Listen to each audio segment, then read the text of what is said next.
Yo, what up? It's Aaron Moses. Gang, so this video is called Lawyer. 3 tips if the cops say they smell weed, and the name of this channel is Hampton Law, man. It's doing some cool numbers, and I think it could help the people. Let's get it. Can the odor of marijuana by itself establish probable cause for an officer to search your car on a traffic stop? We're going to talk about that today, and really the answer is it depends. It depends on what state you're in, and it depends on the facts of your situation. But I'm going to jump into this because I want to read to you a story that I found that actually kind of goes perfectly along with this, and maybe yourself or other people that you know have found themselves in this situation. So one example is this gentleman by the name of Orlando Dixon. He had actually just been driving. He went to pick up his daughter, and as he stopped at a red light, he noticed a cop car behind him.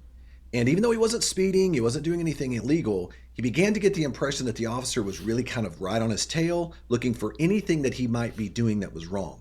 Now let me add these facts into there. He was also a young man. He was in his 20s. He happened to be African American. So how did this turn out? Well, he ended up getting pulled over. When he did get pulled over, immediately he had to provide, because of the state that he was in, his license, and he had to make sure and also provide his registration. Now, the officer grabbed that license and registration, went back to his vehicle, ran his background, wanting to make sure he didn't have any active warrants or anything like that. Then he came back, and you want to guess what the officer asked him? He said, "Hey, man, any chance I could search your vehicle?" Okay, this was his question. After he asked him that, Dixon said he told him he would not authorize him to search his vehicle. So then the officer began to look around. He got in a little closer into that near the window, and he said something like this. I think I smell the burnt odor of marijuana. I'm going to need you to get out of the car." This is exactly the subject we're going to talk about here today. Because of the officer getting a whiff of pot, supposedly the odor of marijuana, is that enough to ask this gentleman to get out of his car and search his car and be able to basically find whatever he can within that car? Now, that's what happened to this poor guy.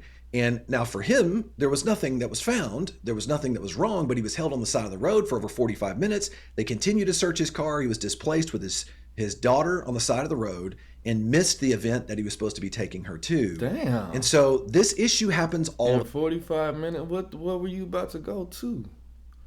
What only lasts for 45 minutes, an event? Maybe he was going to the end of a birthday party. Who knows? Country. We see it taking place all of the time. So the first thing I want to do is start to break this down and talk about how police officers rely upon this all the time. In fact, they use this as a tactic in order to get into your vehicle and establish probable cause. And so think about this for just a minute. For decades, this has been used as a tactic because why? If marijuana is illegal in the state that you're in, then arguably they could make the determination that if they smell the odor of marijuana, then that might establish enough evidence to then warrant a search, a warrantless search, right? They don't have to get a warrant. They can now at that moment search your vehicle. So let's identify some of the states that we know have fought against this and it's no longer applicable. And let's talk some distinctions between what state you might be in and how it affects you. And then, okay, I do want to insert this. This is the reason why people do not like the police, because if you see this man is with his daughter, bro, and it's already been established that this is his daughter, what you gonna do? You're gonna take him to jail with his daughter, and if nobody else is available to pick the daughter up, she's gonna go to CPS and possibly have to stay there for a prolonged amount of time. Like, ethically and morally, I mean, that's not the right thing to do when it comes to being a human, right? When it comes to being somebody who has the potential to have children or somebody who has children.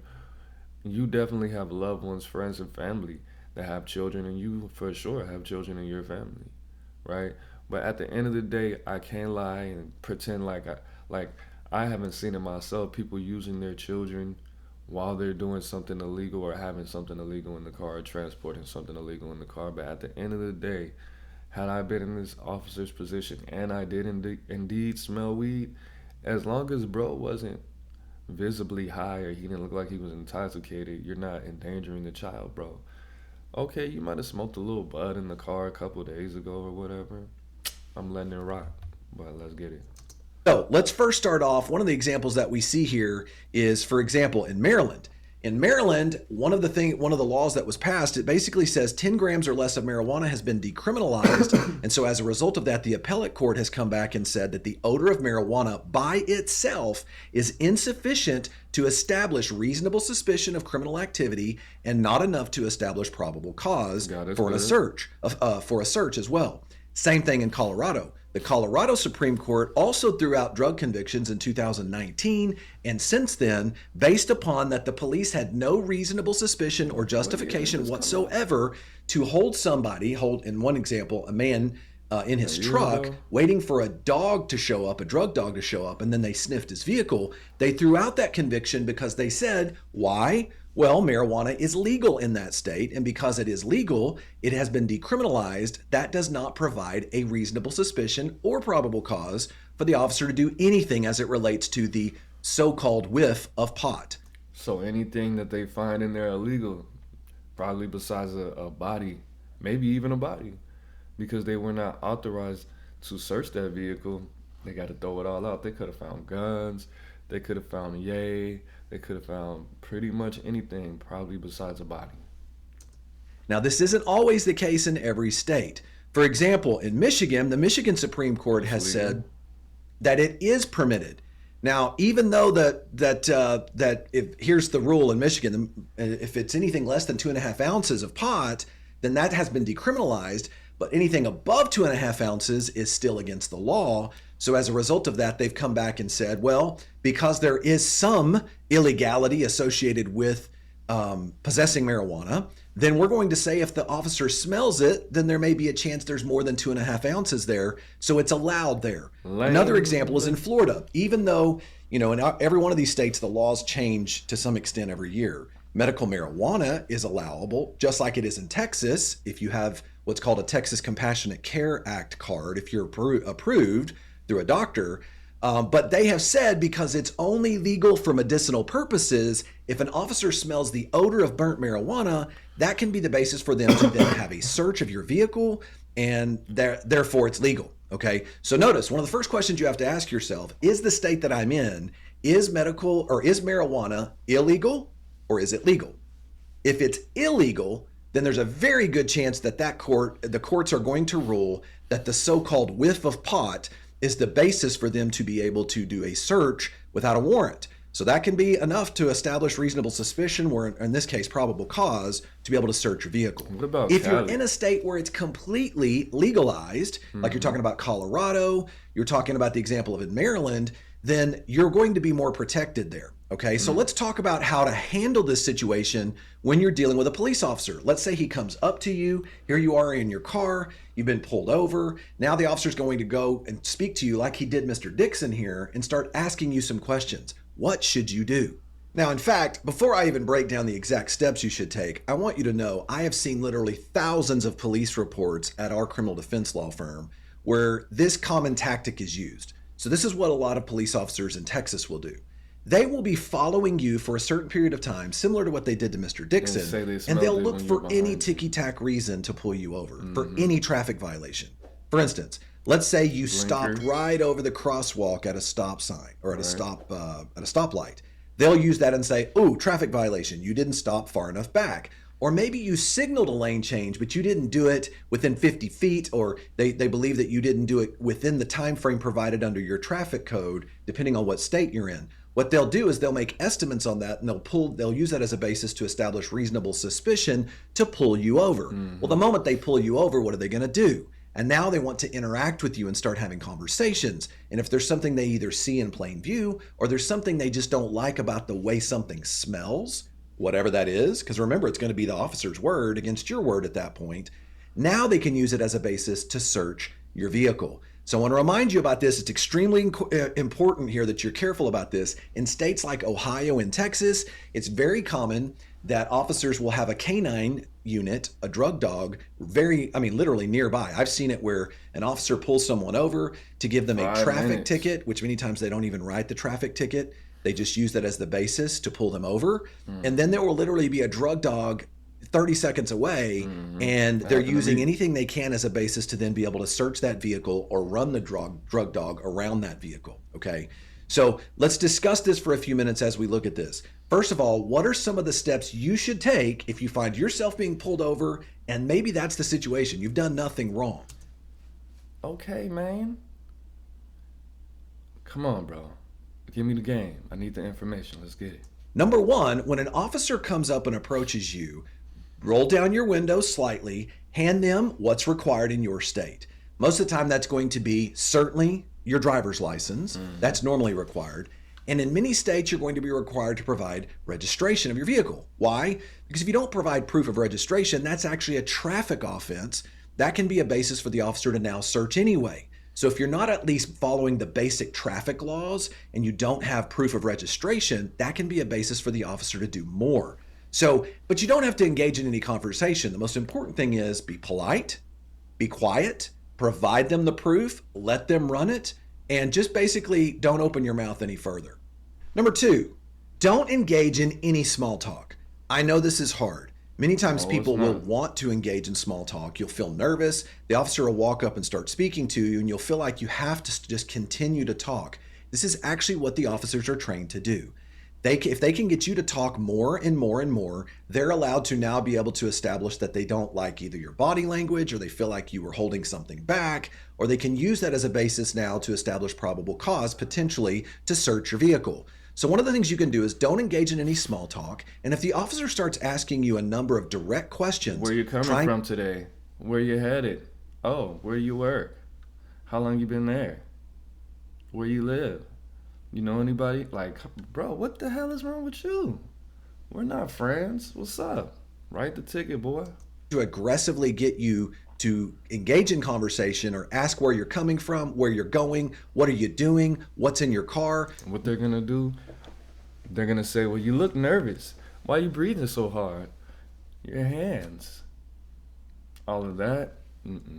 Remember, you can exercise your Fifth Amendment right to remain silent, but you must actually say it. There's case law out there that if you just remain silent without actually exercising that right, the officer can actually use your silence against you. I actually have a video that I covered this issue. This is really important to remember. So what do you say?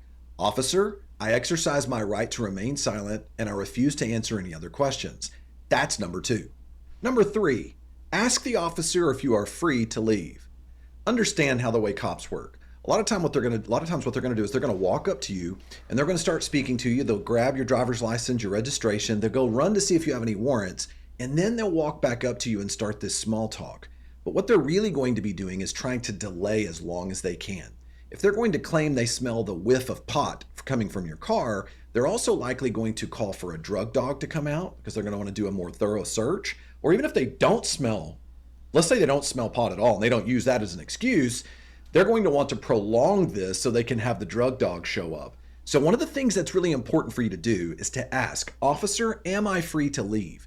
This will force the officer to answer one way or the other. If he answers no, then now you have made it clear you wish to leave and you're asking if you are free to leave. And now the clock has definitely been going and starting here because an officer is not allowed to prolong a traffic stop any longer than is necessary in order to write you that ticket. This is established Supreme Court law.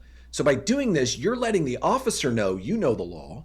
And you're also you're helping your attorney. You're helping your attorney so that in the future, if this becomes a prolonged traffic stop that then leads to a search, that leads to an arrest, your actual attorney can file a motion to suppress to potentially get the entire thing thrown out in court. Okay, so that is a critical point. Officer, am I free to leave? If he says yes, politely roll up your window and drive away. If he says no, officer, at this time I exercise my right to remain silent. I refuse to answer any questions, and then hold pat. Finally, if you know there is no odor of marijuana and the police are there and they're using it as a pretext to search your car, look, don't fight it. The time to fight is not at the roadside. The time to fight is in court. We may all know that there is no odor of marijuana, and that may be being used as a basis against you. But if you're in a state where marijuana is legal, you're in good standing because now you can have your attorney come in contest it. If you're in a state where marijuana is legal, then either way, the officer may legally be able to do what they're doing, but fighting them on the issue is not going to help you. All right, so this is what you know. If you're in a state where marijuana is completely legal, Okay, you just said it. So I will say this. To all my people out there. When I say my people, you know who I'm talking to. Uh, be careful. Be careful. Be careful. Specifically, I mean, he did say the whole thing about weed being legal in certain states. If you happen to, let's say, live where I live in California, and you have to deal with the LAPD, now I don't have a whip, right? Unfortunately, but they made Newport menthols. You know, the sales in them illegal. These non-menthol Newports, for whatever reason, when you get done smoking them and you let that smell sit, and you revisit that area where you smoked it, like me, um, I go places where I can smoke inside, not in my house, because that's against my lease. But there were times where I've smoked these cigarettes at the homie's house and left out and came back, and I'm like, this smells like some good bud. I don't know why it smells like that, and I would imagine that other things smell like that when you burn them, because I didn't even know that was possible. Because it doesn't smell like cigarettes when you're not smoking them; they smell like bud. So if you live in any states and you smoke those Newport non-menthols, the green box, when they're done, they smell like weed. I don't know why. I don't know how they did it. Cause all those times they should have been. Well, I shouldn't have been smoking in general. But you do have to understand, if you smoke, but you don't smoke in your whip, it might be coming through your pores. It might be on your breath. You might have smoked a couple days ago in the whip. Or look, it might not smell like that at all. I would say do what makes you comfortable, follow the law, and just don't smoke in your whip, bro. Especially if you got the kids with you. And if you don't if you don't smoke at all, then you're in the clear. And don't let other people smoke in your whip. And don't let your girlfriend smoke her non-menthol Newport 100s in the whip. And don't have people in your car, because you might have weed in your car and you don't even know it, and you don't smoke, so you don't recognize the smell, or you sprayed something, or you keep some cologne on you that it makes it harder for you to smell other things, or you might have a cold or something like that. But I hope that if you are to get into any contact with the boys, that you make it all safe, that you don't go to jail, especially if you're with your children. Make sure to let me know if you want to see more of these types of videos, and comment what you do want to see. It is what it is. It's not what it's not. Make sure you like this video, comment, subscribe to the channel. It's Aaron Moses. I'm the band, you the band, we the band together, man. Lives in the bird, and peace, gang.